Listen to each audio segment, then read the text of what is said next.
Mehriban vatandaşlar, ediz telegörjüler, tagaman oturanmysyňyz?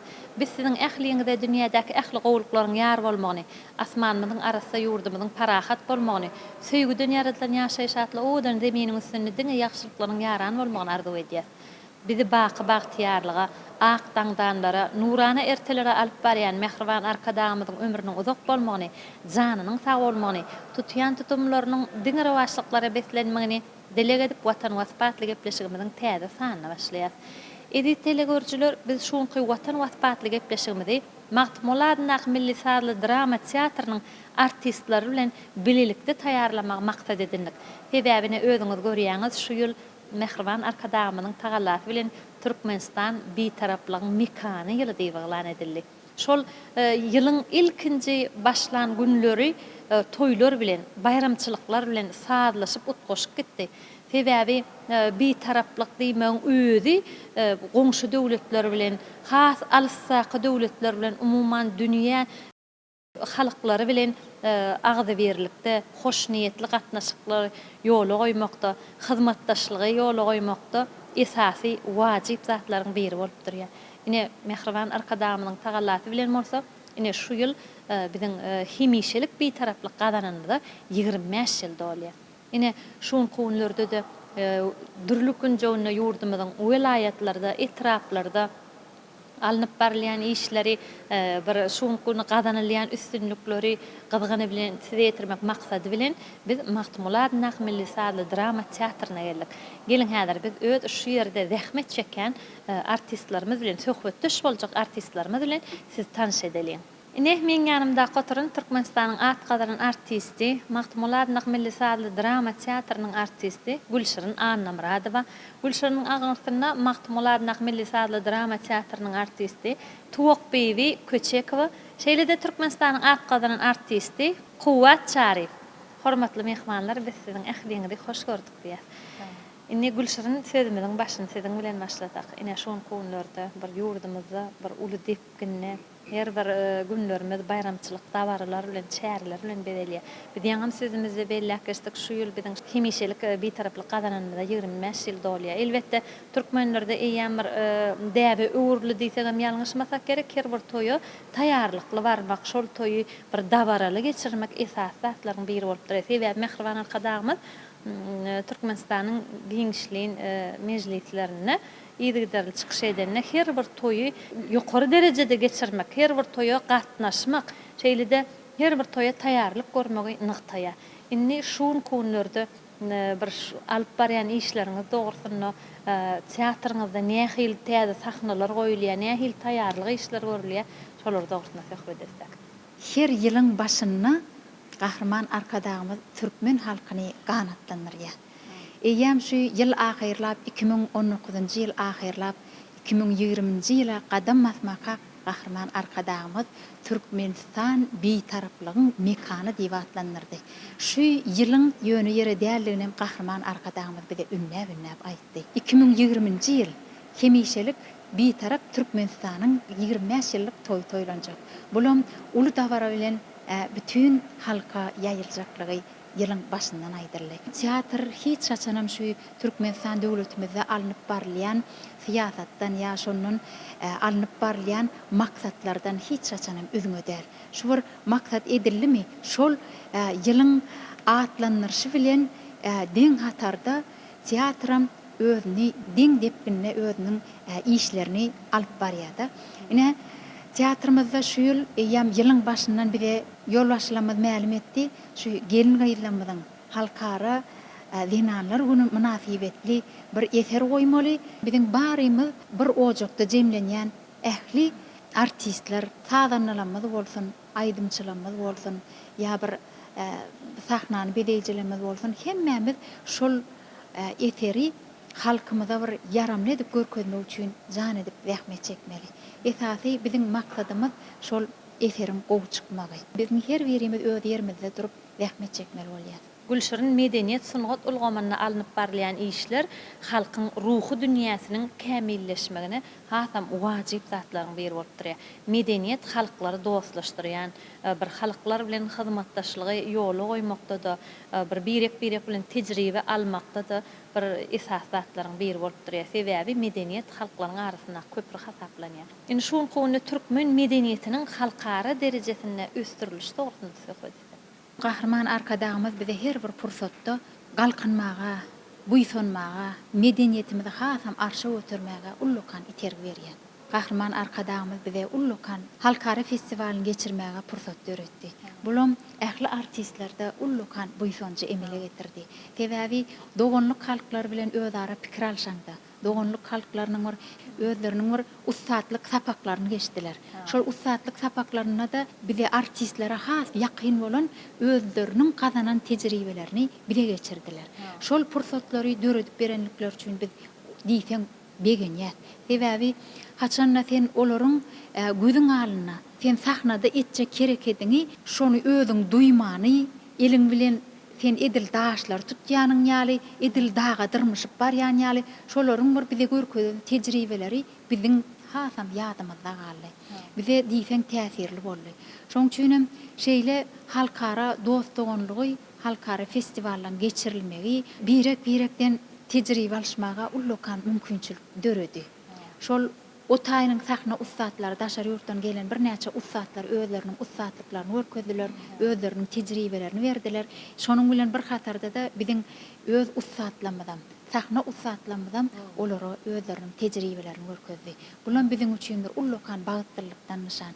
Sebäbi adam gözü bilen görünni, ulaw bilen eşden bilen deň bolanokda.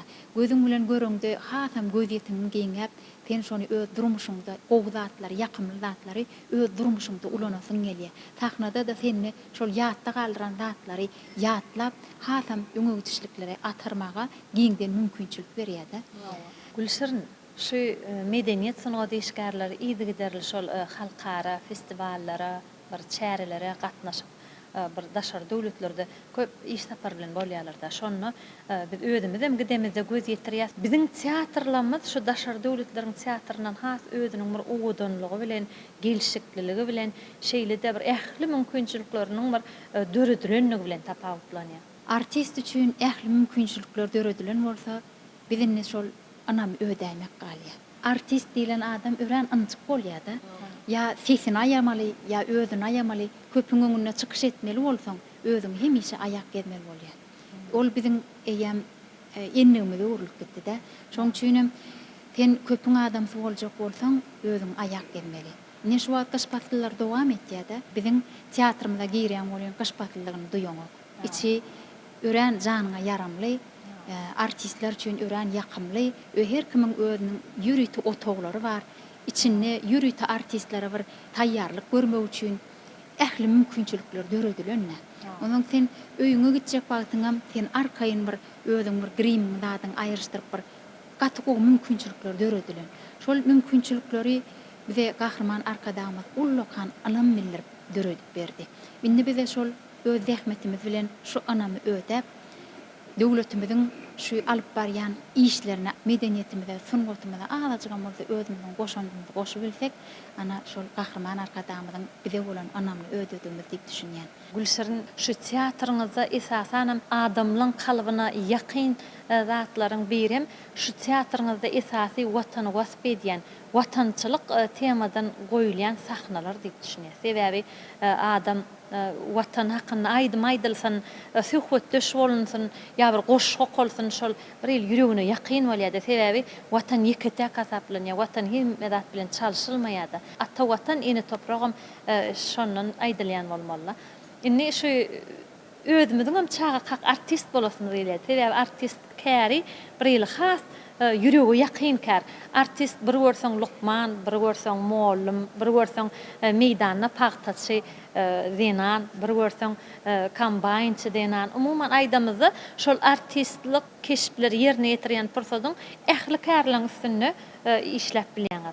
Gülşar'ın her bir halkın medeniyeti, bir halkın öz bolşulugyny, milliligini, edep ikramyny, däp desuruny yüze çykarýan esas sungat bolup durýardy. Indi şu konularda nähil sahnalary da çykyş edýäňiz. Şolar dogrusyna da söhbet etsem. Geçen ýylyň dowamyna biziň üçin bir teatryň durmuşy üçin bir iň bir bereketli ýyllaň biri boldy diýsem ýalňyşmam. Sebäbi teatryň esasy maksady şu halkyň kalbyny götermek.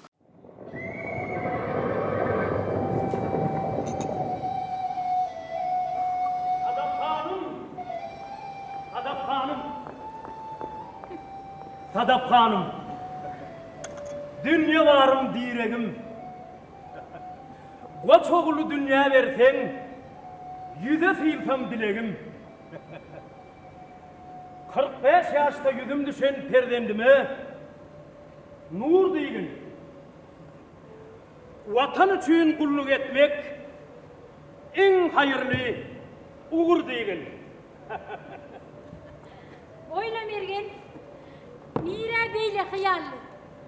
Şu kıyın fırsat yek oyup giderecek mi ayağım? Detip olsa, oğlumuzu yüze sıyılıp enayi, bağıtlı bolup karşılar. İnni doğacak günahı.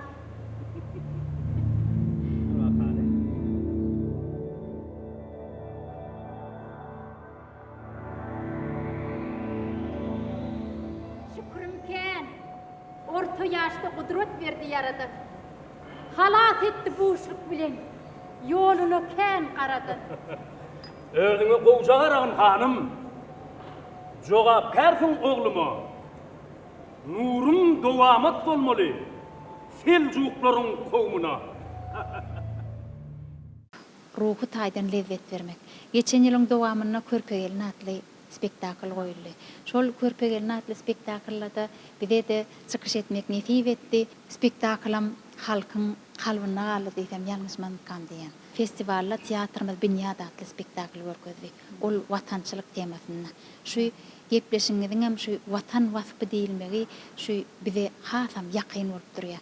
Teatrymyzyň esasy köpçülikliň çykyş edilýän esasy şu watançylyk temasyna spektaklamyz bolup durýar. Ýene de aýdasym melýär, men Kuwaçary bilen şu Arşyn Malalan adly spektaklda çykyş edýän olum halkymyzyň aňyna galan spektakllar. Ýene de bir näçe biziň tawçy sarlaklar adly Päk Söýgün Güýji adly spektakl. Bir selwiň ışgyna ýene şonuň ýaly talip söýgüsi biziň taliplamyzyň watandaşlarymyzyň bir söýüp görýän spektaklarynyň biri. Umuman teatrymyzyň özü halkymyzy özüne çekip bilýär diýsem ýalňyşmam diýen. Sebäbi eserler, döwrewa eserler halkyň kalbyndan turup bilýän eserler. Halka ýakyn eserler. Gülşar'ın indi mümkin bolsa gepleşmeginiň şeýerini aýdymlaryňyzdan aýdyp berseňiz. Ola häzir men Magtumul Pragaýnyň sözlerine söýmüşem sen diýen aýdym aýdyp beräýin.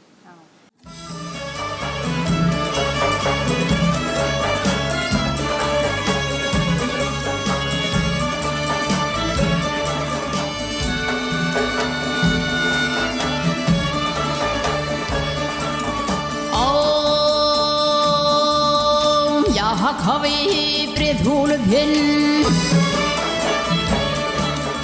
Ya havi prithulbhin chanjalan bhim jambini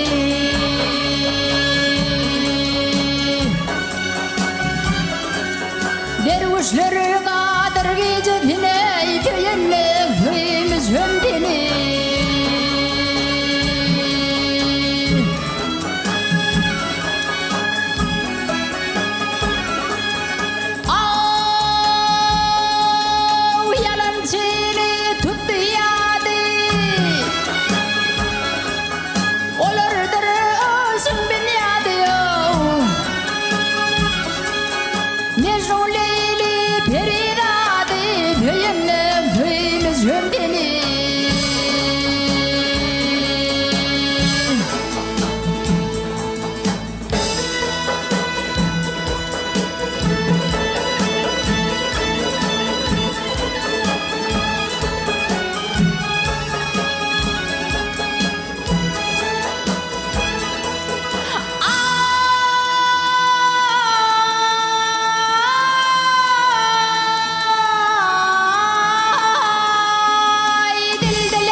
Mağtum ulu dünya fani Mağtum ulu dünya fani Yütüptürür hüdümden hani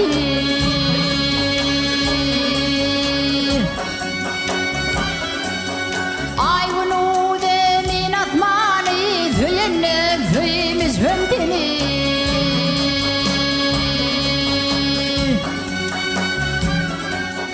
Ayvunu demin atmani Züyennek züyimiz hündini Alhay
Gülşar'ın ene aydıman dinledik. Ene öňde goýan maksatlaryňyz bardyr. Şolar dogrusynda söhbet etsek. Yaňy sözümizin başynda bellek geçdik de Gahrman arkadaşymyz bizi ýylyň başyndan eýen ganatlandyrýar diýip. Her bir aýdymçy özüne şol ýyly ýörelge dinýe. Ne şu ýylym Türkmenistan bitaraplygyň mekan diýip atlanyrlar. Şol Türkmenistan döwletimiziň bitaraplygynyň wasfyny ýerine ýetirmek aydımçılığım esasy borçy bolup durýar, maksady bolup durýar. Menem Gülşirn Hanowanyň sözlerine Türkmenistan bitaraplyk mekany diýen şygyryny bir aydym ýazak nesip bolsa ony ýakyn wagtlarda halk köpçüligine ýetirmek isleýän, ýene-de şonuň ýaly biziň arkadagymyza alkyşnama diýen aydym ýazdyk. Olam halk köpçüligine ýakyn günlerde ýetirler. Ne şu oturan orkestrimiz bilen bir näçe aydymlary halk köpçüligine ýetirmekle maksat edinýär. Olam esasy biziň destanamyzdan bir näçe halk aydymlar. Şu halk aydymlarda bize hasam işlemäge bir halk aydymlarymyzyň hasam dogry, dürüst halka ýetirilmek üçin bize jan edip işleýän Bayramul Hojamoly bize hasam ahlas edip şol aydymlaryň şowul çykmak üçin ahlas edýärdi. Orkestr toparmyzyň özü hemmesi halk aydymlary çalmaga ukuply. Yine şonuň ýaly biziň bir näçe oglanlarymyz bar. Şu Agda geçesim gelýär, Derkar diýip. Yine şonuň ýaly batyr, ýaş oglanlarymyz teatryň işiniň öňe gitmegine ahlasly işleýän oglanlar diýip Agda geçesim gelýär. Sebäbi aydymçy üçin esasy sadanna gerek. Sadanny üçin hem aydymçy gerek. Şol ikisi sadlaşanna aydymyň şowul çykýar. Haçanna sadanna ussat bolanna aydymça kömek etýär, aydymçy ussat bolanna sadanna kömek etýär. Şoň üçin hem aydymlaň şowul çykmagyna ikisem ussat bolmaly, bir-biri bilen alışyp gitmegi, sadlaşmagy ol eseriň şowul çykmagyna iterip berýär. O Gülşar'ın şu medeniýet sunugat halkyň aň düşünjesiniň kämilleşmegine ul ýardam berýär. Ine şol Mehriban arkadamyň türkmen medeniýetini ösdürmek dogrusynda ul işler durmuşa geçirýär. Mehriban arkadamyň özü her ýylyň başlanmagy bilen biziň öňümizde ediljek işler dogrusynda temany açyk aýdyn edip öňümizde goýýar. Biz hem onuň şol Mehriban arkadamyň taýýarlap berýän temalaryna görä bir gepleşikler taýýarlaýar. Ine şu ýylym esasy biziň hemişelik bir taraply gadanynda 25 ýyl bolýanlygy münasibetli. Indi şu ýyl bir türkmeniň bir taraplygynyň aýratynlyklary dogrusynda bir näçe gepleşikler edip halkymyza ýetirer. Indi Tuwak bebi siz bilenim bir söhbet etsek. Indi Tuwak bebi näme şu milli sadly drama teatrynyň aýratynlygy bu ýerde heme aýdym sadyň bolmagy. Aydym sad bilen esasy sahnalaryň ýerine ýetirilmeli. Şeýle-de şu teatrda aýratynam watançylyk temadan goýulýan keşipler adamlara hasam ýakyn ýetek ýalňyşmasak gerek. Sebäbi watan hakda aýdym aýdylsyn, şygyryk bolsyn ýa keşip ýerine ýetirilsin, adamyň ünsün özüne çekýär. Sebäbi watan ýeketäk hasaplanýar, watan çalşylmaýar. Ine siziň teatryňyzda esasy bize bir hasam bir ýakyn sahna ýerine ýetirilýär. Olam Tumorşat diýip atlandyryl. Şol Tumorşaňam bir näçe daşar döwletlere de gidip şol ýerden bir uly sag bolsun bilen gelenliklerini eşitdik artistlarymyň. Indi şu konularda watançylyk temada nähili sahnalar ýerine ýetirilýär. Şolarda Hawa ine bilşimiz ýary hormatly arkadaşymyz her ýylmyzy bir ajaýyp bir öz münasip adyn berýär.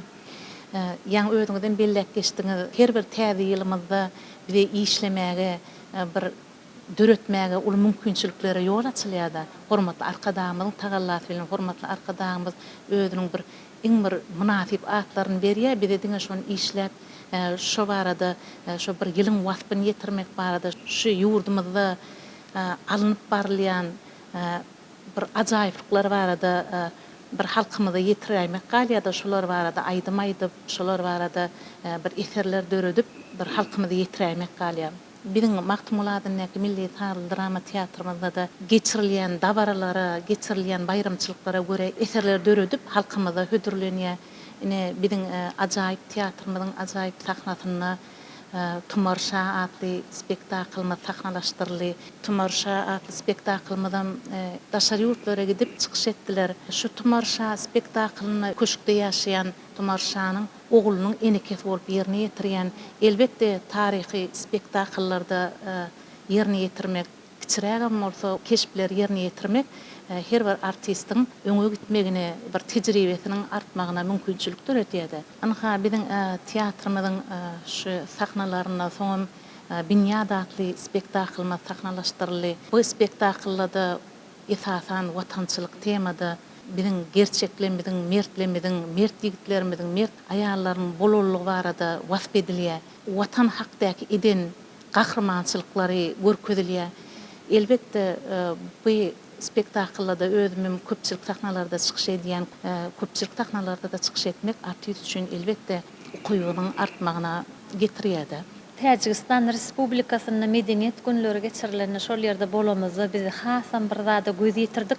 Şu dünýä döwletleriniň arasynda medeniýetde syngatda dil aýratynlyklary bar diýerler-de. Indi bärden biziň artistlerimiz bardy, çykyş etmeliler teatrda.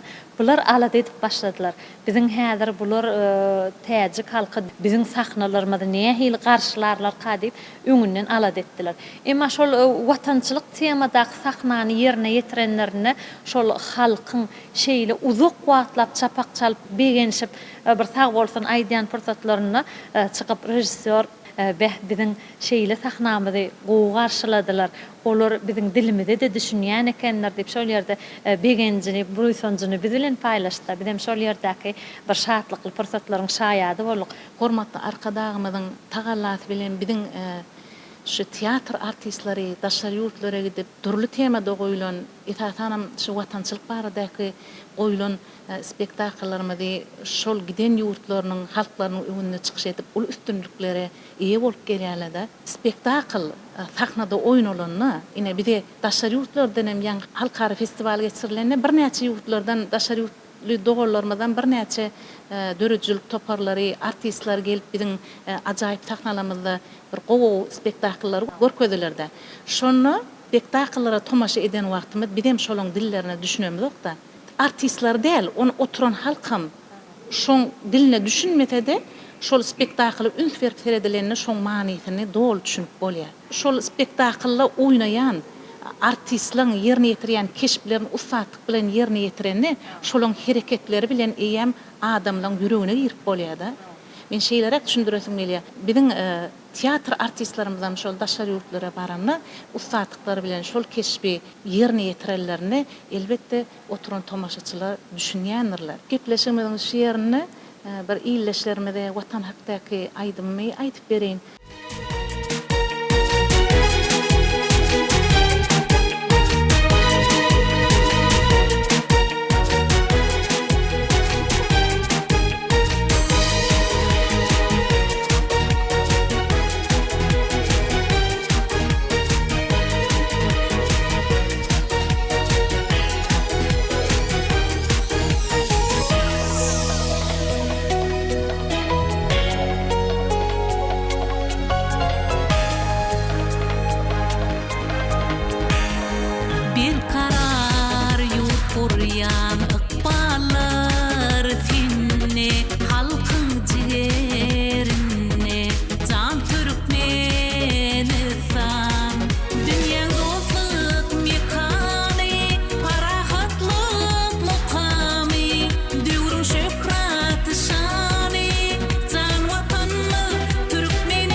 Wadany sizin bilen söhbetimiz dowam etsek.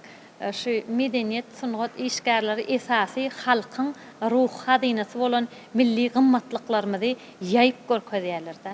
Keşiplerin üstü bilen, aýdym saatlaryň üstü bilen, çykyşlaryň üstü bilen. Indi şu biziň medeniýetimizde sungatymyzda milliliklerin öz boluşly aýratynlyklary dogrusyna söhbet etsek.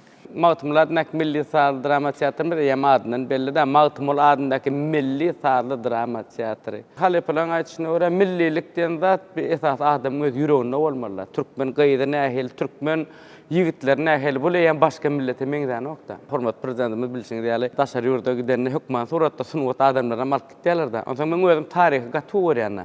Bartam şu yurdun milliliğini öğrenesim geliyor da. Milliliğini göresim geliyor. Şu milli eşikleri biz bilen bile bağlanışığı, biz bilen bile katnaşığı. Şu taşarı demede bir zat üntümü çekti. Biz eğer içinde gezip börtlerin tuğulama şu kıyılanmadan, gelinemeden keşteleri gözümüze öğrenişen ne? Ermenistan Respublikasına vardık. Uçordan düştük. Geliyaston bizim baydaklanmaz. Pasardapır Ermenistan devletinin bizim baydaklanmaz. Şeyler şu adamlar huvada var, govvallı olan. Bir hissel bir sebep yok ki bir bukurdan dolup bir gözünü yaşaylan bir duyu vasfalıyada şeyler var. Buyutonyan da. Şol baydağın mukaddesliği diyen o tarihte bizim yaşıl sehramız, bizim öz bir baydağımız da. Seretten onun gözünde okunuyor. Gayırlamadan, gelinemeden bilen folklorlamız gitti de bizim tansiz toparlamız. Eýem çıkandan Türkmen eşte tilkme telpekli yiğitlemez, gayırlamaz, kümüşten zaten beledekli bir küç tepdiler onun duruşuna halk kaldı. Biz hem gördük, olan bir öz borçlu tanslar var, öz borçlu eşikler var, öz borçlu keşteler var. Onun bunları öğrenlik Tacikistana vardık olun. Giden bir etraf Türkmen ovas eken, Türkmen etrafı eken. Bardık konuşular, küçük çağacıklarını sen kürtökçölü, yakalı, bizim Türkmen gayırlamaz, Türkmen gelinemez. Yönümüzden çıkıp bize ne ata vatanımızdan geliptir deyip. Yani şolaram öz gelenlerine hem bize buytanyalar. Bizim şu Türkmen gayırlamız, gelinemizin eşiklerine hem özler hem şeyler giyintirler de. Biz Türkmen deyip şu Türkmen sözünü, Türkmen adını bir buytançılan ayttılar da.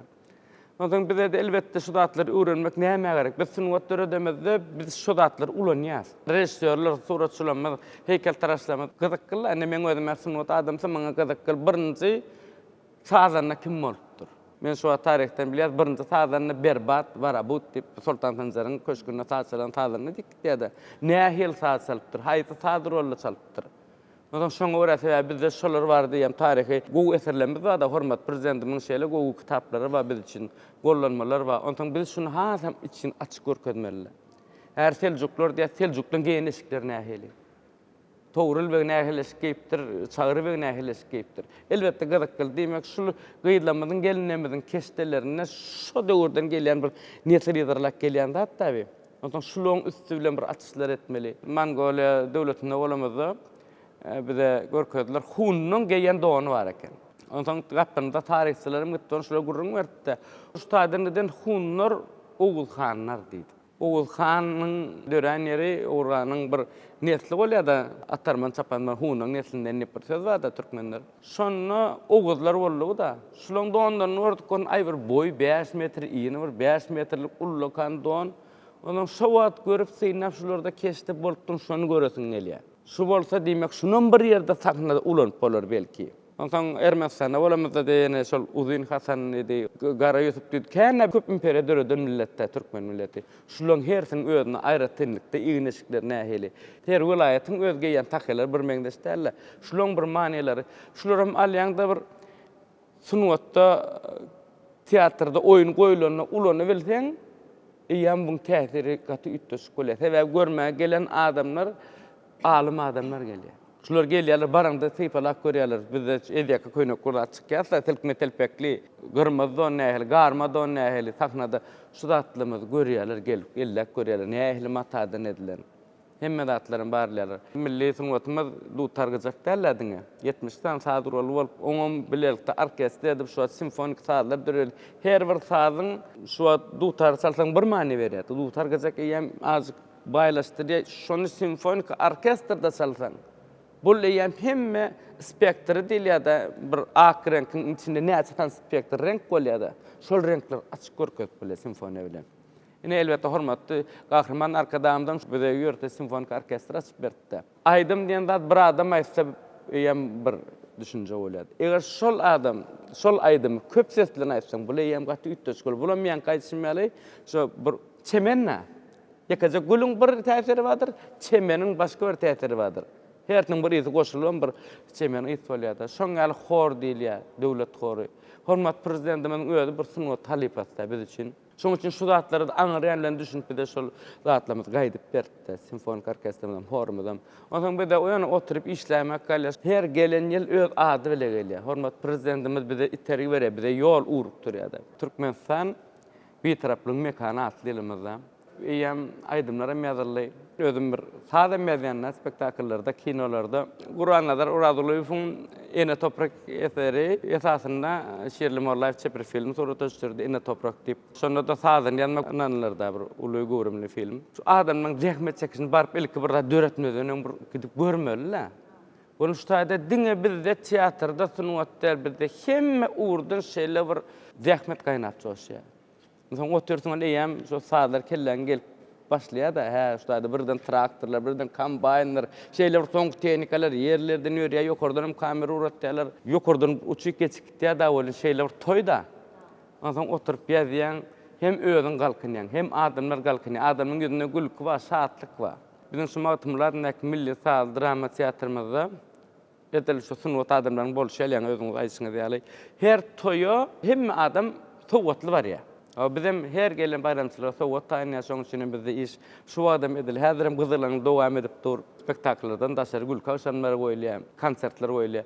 Türkmen oýunlarymyzda bizde daşary ýurt nuskawy oýunlarym goýulýar da. Teatryň esasy manyýety, näme esasy manyýety şul durmuşda bolýan zatlary has açyk görkezmeli. Şolaryň wasfyny ýetirmeli, durmuşy görkezmeli. Elbette bun dowamında da kıyna teatrın işi. Hem şu bir wagtyň terbiýeçilik işine meselmeli. Şolaryň aralygyny tapmaly, gat rejissörüňe işken, şoň fazla bermeli, kompozitoriňe işgatken. Hem milli eşiklemez, milli aýdymlanmaz gitmeli şu taýda. Şoň üçin biz teatrda şeýle uly işler gidýär. Elbette bu zatlarda gahrman arkadamyz bize gaty uly golla berýär. Şaýurtdan bize gelýärler mehmanlar. Biz gidýär taşaryurdy görmäge. Şular gelende birinji ünserilen zat ýurdun owadanly goý. Teatrymyz hem näet şalar köşdi ýaşapdyr der, ene şu köşk. Hemme mümkinçiligim bar.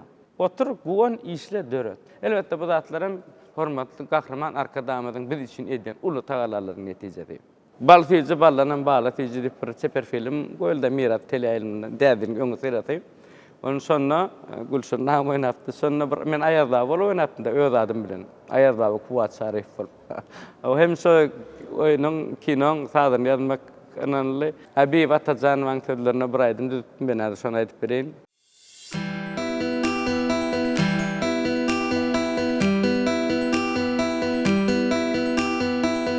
Mahal mahal günüň çökün mahaly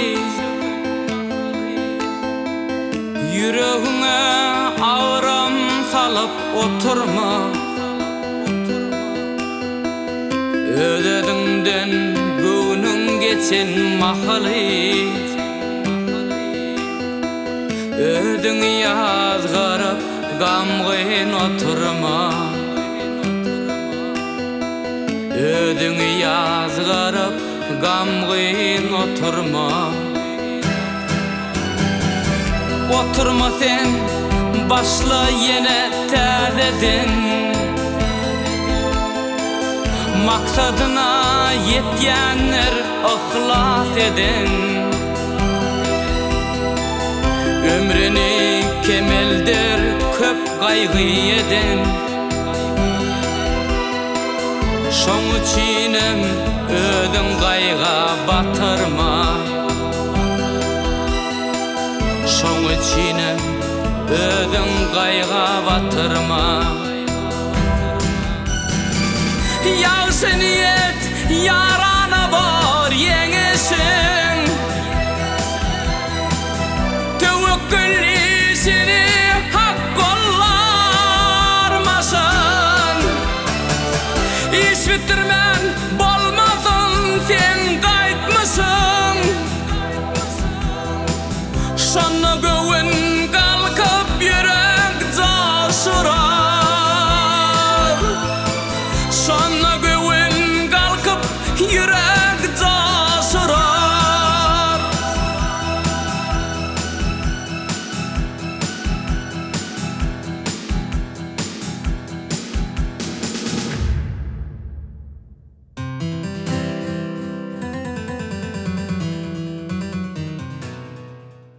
Men häzirde Mawtumlar Näk Milli Saal Drama Teatrynda goýulan Jappaklar diýen oýnumyzdan Jappaň aýdymy aýdyp beren, bu sazyny özümde sözleri Halepa dramaturgumuz Goştel Daňa tarapynky Ermenşan aýdyp beren.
Ömür kıyıska yollar uzun düşünsene akça yarım nice aradu nice hıyal sendi giyeceksin kucağına yoluna bak yan intizar gelmez min sen söver yarım gelmez min sen söver yarım.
Elbette şu yurdun bir kararlarının sayesinde da halkın bahtiyarlığının sayesinde da hormatly Gahryman arkadamyzyň bir için edýän taýsız tagalarlardy orada. Gahryman arkadamyza tüýtüremden sawursyn maýtdýan.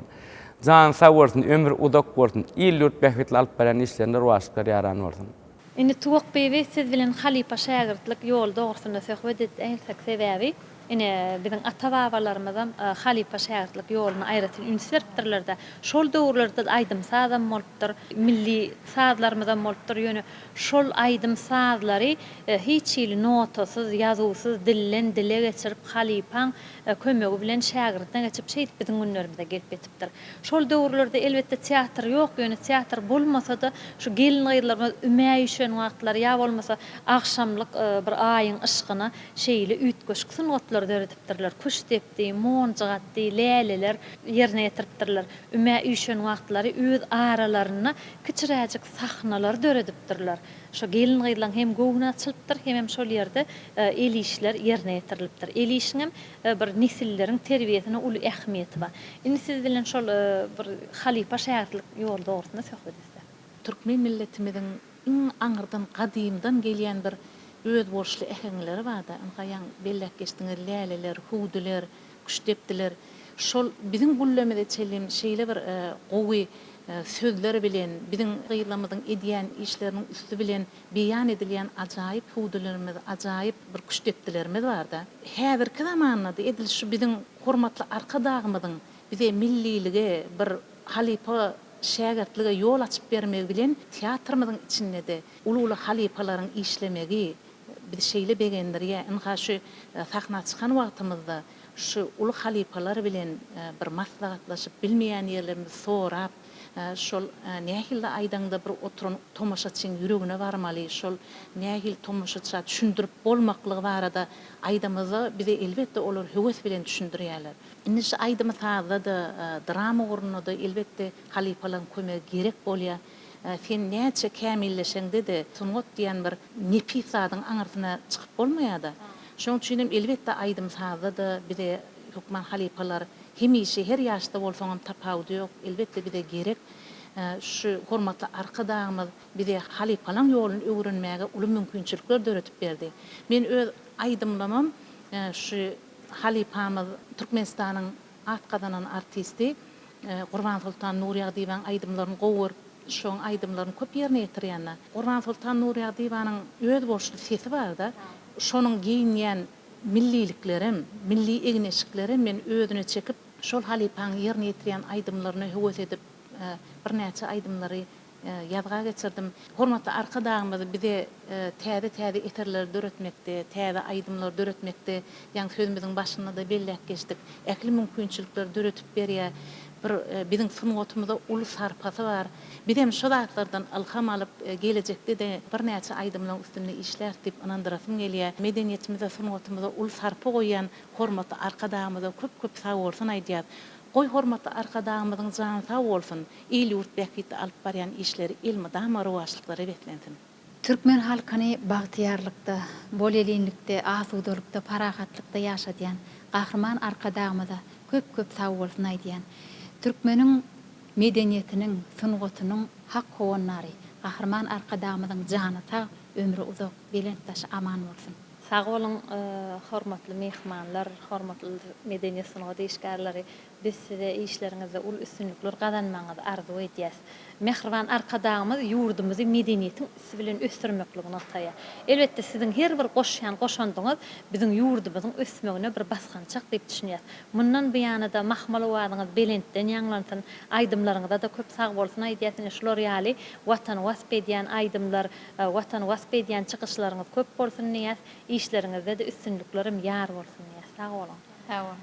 Ine mehriban watandaşlar şoň watan waspaatly gepleşigimizde size ýetirmekçi bolan söhbetli görnüşlerimiz, aýdymlarymız şulardan barat gepleşigimizden tamamlanyp barýa gepleşigimizin ahyryna biz size ýene bir ýoly dünýädäki ähli gowluklaryň ýar bolmagyny arzu edýäs. Biziň her bir günlerimiz toýdur bayramlary bedeýän mehriban gahrman arkadagymyza ömrüniň uzak bolmagyny, janynyň sag bolmagyny, tutýan tutumlarynyň diňer waşyklary betlenmegini arzulap gepleşigimiziň şu ýerek sany geçirip turýar.